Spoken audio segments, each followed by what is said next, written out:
Durante o Carnaval de Salvador, o poder público distribuiu mais de 500 mil camisinhas. Ainda assim, a gente sabe, são comuns os casos de pessoas que têm relações no período da folia e depois vem o quê? A gravidez. E não raro, sem conhecer ou ter muita proximidade com aquele que acaba sendo o pai da criança. Por mais que casais nem sempre tenham a intenção de dar continuidade à relação depois das festas, a realidade de um filho traz uma série de direitos e de responsabilidades para os futuros pais e as mães. Um exemplo que decorre da gravidez, mais especificamente de situações nas quais há dúvidas sobre o pai, existe a chamada ação de investigação de paternidade. E a gente vai entender melhor o assunto conversando agora com ele, que é especialista em direito de família e sucessões, advogado André Andrade.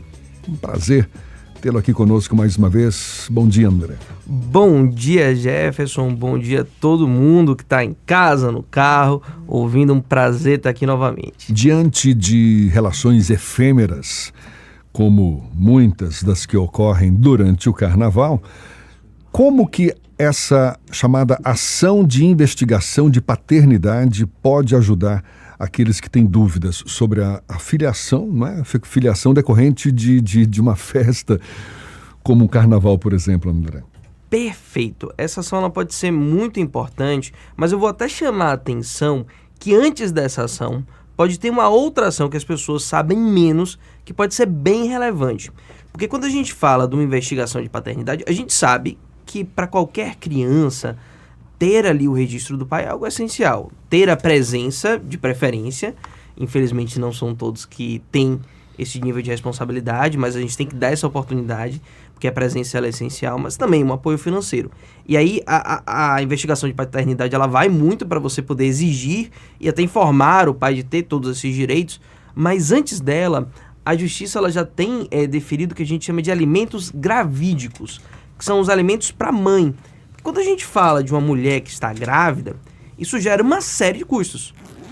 Você tem ali pré-natal, você vai ter, enfim, exames, você vai ter o próprio parto. Uma série de questões que envolvem esse pré, que são custos que envolvem essa criança. Mas aí você não vai estar falando de alimentos para o filho, porque esse filho ainda não nasceu.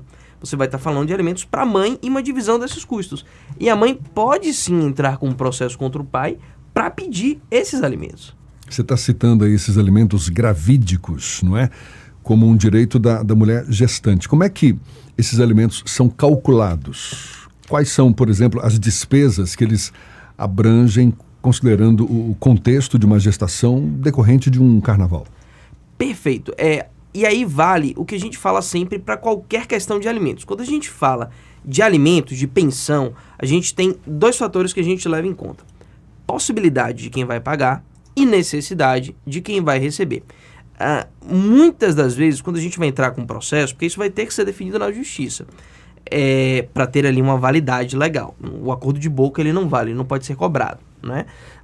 Então, você provar a possibilidade desse pai muitas vezes é muito difícil. Ainda mais, se é difícil quando você tem conhecimento dessa pessoa, ainda mais quando você não conhece, você não sabe exatamente quando a pessoa ganha, e, no geral, a pessoa vai tentar dizer que ganha muito menos. É o padrão, é como funcionam as coisas na justiça. Então, a gente tenta trazer. De novo, eu até estava falando com o pessoal que trabalha comigo, o advogado, ele é parcial, gente. Então, assim, procure... Um advogado, ele está do seu lado. Quem tem que estar no meio é o juiz. E o juiz espera que você exagere um pouco. Então, faça o seu papel. Quando você vai dizer, você vai tentar colocar a maior possibilidade possível. Você vai tentar pegar todos os argumentos que você pode dizer para que mostrar que aquela pessoa pode pagar, e aí vai a malandragem do advogado, eventualmente para os dois lados, para os ouvintes, que fotos, por exemplo, de Instagram podem ser muito interessantes para a gente usar como sinais exteriores de riqueza, né? Minha estagiária mesmo já stalkeou algumas pessoas para a gente pegar provas para processo, com sucesso. E o outro lado é você mostrar a necessidade. E aí você vai perguntar, André, o que é que entra na necessidade? Tudo que você puder colocar que for necessidade. Quando a gente fala de alimentos gravídicos, a gente está falando de necessidades que decorrem dessa gravidez. Então, o que é que eu tenho de necessidade que decorre dessa gravidez? Eu vou ter um médico, eu tenho um plano de saúde? Ele tem coparticipação? Se não, é médico particular? Quantos médicos vão ser? Eu preciso de uma alimentação especial? eu preciso pegar um Uber para ir para esse médico. Então, assim, a gente vai colocar tudo... Tudo isso entra na conta. Tudo entra na conta. Porque eu preciso chegar na... A ideia é o quê? Eu preciso chegar na maior conta possível, porque o juiz, ele vai presumir que essa conta está para cima. E é o que eu falo, gente, consiga um valor maior. Se você achar que tá injusto, devolve. Não tem problema. Não tem problema, né? O que o senhor está dizendo é que quem macetou irresponsavelmente no carnaval vai ficar de perna bamba. Vai ficar de perna... Exatamente. É a maldade do advogado. A gente não pode mentir aqui. E até quando a mulher pode receber esses chamados alimentos gravídicos? Perfeito. Até o final da gravidez. Porque quando a gente tem o nascimento... Depois ocorre o quê? A transição para a pensão alimentícia? Perfeito. Aí você vai ter que pedir isso no judiciário. Então, muito cuidado, gente. Vocês não podem ser levianos com isso. Então, não deixe a coisa passar. Depois, não é mais devido, porque o fundamento é diferente, entendeu? Quando você tem alimentos gravídicos, eles vão ser devidos de acordo com essa gestação. Acabaram os custos da gestação, esse pai, dentro das situações, não vai ter que pagar pensão à mãe. Ele não vai ter nenhum dever de sustentar propriamente a mãe. Ele vai ter um dever, sim, de ajudar a sustentar o filho, e isso pode ser proporcional à necessidade dos dois. E aí você já vai ter, isso não sim, exclui a obrigação da mãe também de comparecer. Perfeito. Exatamente. Dentro do mundo ideal, Ernesto, o que é que a gente fala? Que essa obrigação de alimentos, a gente pegaria uma tabela ali, e a gente olharia quais são todos os custos dessa criança. E a gente dividiria isso de uma forma proporcional à capacidade dos pais. Se você tivesse, por exemplo, como acontece, uma mãe que recebe mais do que o pai, se você considerasse todos os custos dela, dentro, assim, do mundo ideal, ela deveria pagar ou ficar responsável por proporcionalmente mais. O problema, e aí quem está ouvindo e já passou por alguma situação dessa talvez saiba, é que a justiça ela não tem uma capacidade de fazer isso de uma forma bem feita. E não é um problema dos juízes que são malvados, que são... Não, tem muitas pessoas que querem fazer um trabalho bem feito. Só que existe um volume gigantesco de ações na justiça e ações... quando você chega numa vara de família, as ações são todas complexas. A ação, que é uma ação de alimentos, seria a ação mais simples, que é uma... Só que o juiz ele não tem tempo para poder analisar bem aquilo ali. Eu ia lhe perguntar exatamente sobre o tempo. Vamos fazer contas aqui. Carnaval acabou de acontecer, aí vai a menstruação atrasar daqui mais 2 meses, até confirmar o teste de gravidez, vamos lá, 2, 3. Parto lá para outubro, novembro, final de outubro, começo de novembro, fazendo uma conta grosseira. É um intervalo muito curto, né, para que uma ação dessa de alimentos gravídicos ela seja decidida antes do parto. Se a decisão for posterior, cabe aí alguma espécie de ressarcimento ou coisa parecida? Caberia. Um valor retroativo aí. Retroativo? Nesse caso, a gente não vai ter com certeza uma decisão definitiva desse caso em 9 meses. Um processo aqui de família... Ainda caberia recurso. Né? Nas situações normais em primeiro grau, ele vai durar, assim, por volta de 2 anos, no mínimo. Por padrão, a menos que seja algo consensual ali. Mas a gente tem uma coisa que a gente chama que é a famosa liminar, uma decisão provisória. E essa decisão provisória, quando ela é de alimentos, ela costuma ser dada logo de início, logo na primeira decisão. E os primeiros despachos de juízes aqui, em Salvador especificamente, nas varas de família, eles costumam acontecer dentro de 1 semana. Então é rapidinho. Agora sim, veja bem, tem uma frase muito famosa que vem lá de Roma. O direito não socorre os que dormem. Então, a partir de quando vai ser devido esse ressarcimento? Porque a mãe... Como é que é a frase mesmo? Dormentibus non socorritius. O direito não socorre aos que dormem. Não socorre aos que dormem. Aos que dormem, exatamente. Então, assim... Você só tem uma dívida válida a partir do momento que você entrou com aquela ação.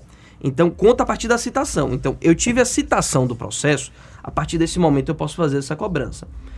Então, mesmo que essa decisão venha posterior, ela vai voltar até o momento de onde eu citei esse pai. Só que isso leva um tempo, porque assim, eu tive uma decisão, tá? Ele tem que pagar. Só que eu tenho que citar. Citar é informar a pessoa de que existe esse processo e ele tem que pagar.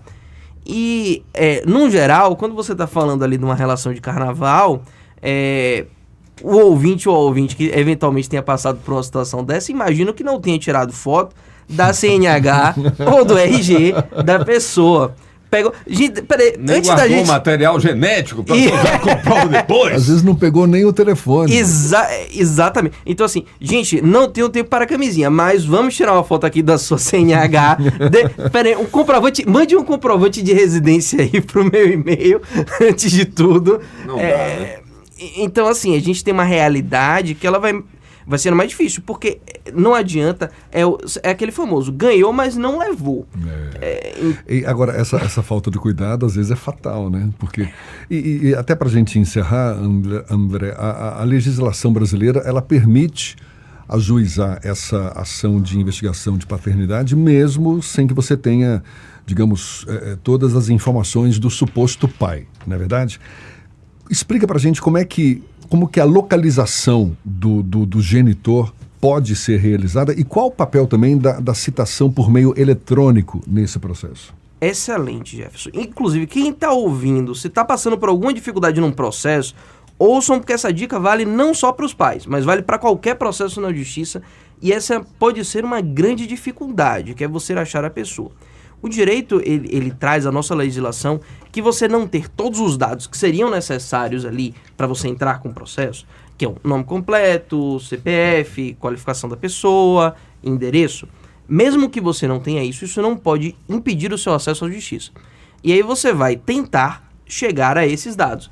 Como eu posso tentar? Se eu não tiver todos, eu posso tentar pedir ao judiciário que ele busque esses dados dentro da sua base de dados, que é difícil, que é uma coisa que é trabalhosa, que exige também que você tenha um advogado que esteja um pouquinho lá mais proativo, porque...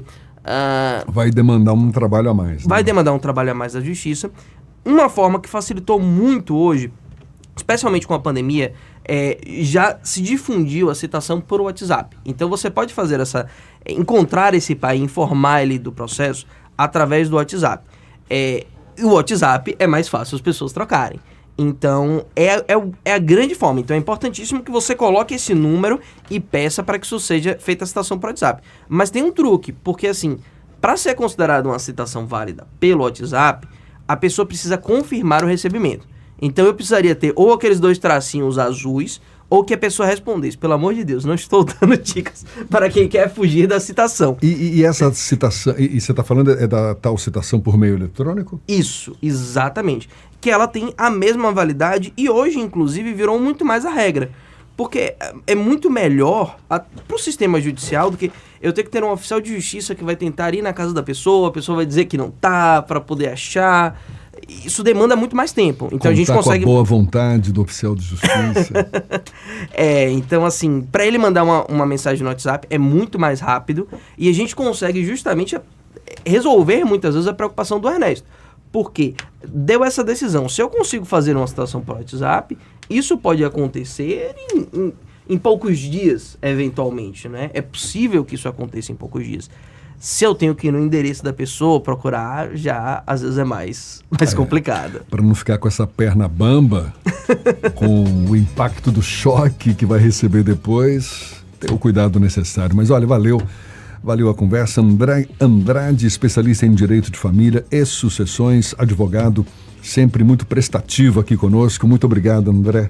Um abraço e até uma próxima. Um abraço, muito obrigado pelo convite. E quem quiser saber um pouquinho mais sobre o assunto, pode ir lá no meu Instagram, é o advogado André Andrade. Se quiser tiver alguma dúvida ainda, pode mandar lá no direct que eu vou ter todo o prazer em responder. Maravilha, um abraço. 8h48 agora.